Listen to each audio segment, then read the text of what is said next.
আজকের পর্বে বানাবো পনিরের একটি দারুণ সুস্বাদু রেসিপি, সেটা হলো বাটার গার্লিক পনির।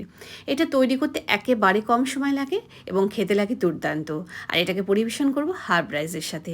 তাহলে চলো দেখে নিই কীভাবে বানালাম। তার জন্য পনিরটা প্রথমে টুকরো করে কেটে নেব।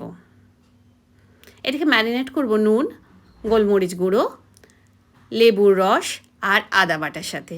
মিনিট 15 এইভাবে এটাকে রেখে দেব। তারপর 1 চামচ ময়দা দিয়ে এটাকে খুব ভালো করে কোট করে নেব।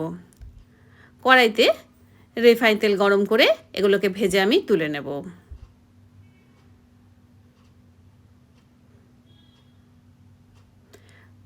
এগুলো ভাজা হয়ে গেলে ওই তেলের মধ্যেই আমি খানিকটা বাটার অ্যাড করে দেব। এবার দিয়ে দেবো হলো রসুন কুচি। রসুনটাকেও ভালো করে ভেজে নিতে হবে, দেখতে হবে যেন পুড়ে না যায়।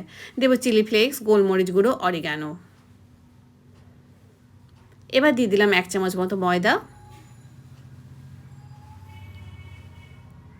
দিয়ে দিলাম 1 কাপ গরম জল। করতে একেবারে কম সময় লাগে। স্বাদ মতো নুন আর লেবুর রস দিয়ে দিলাম।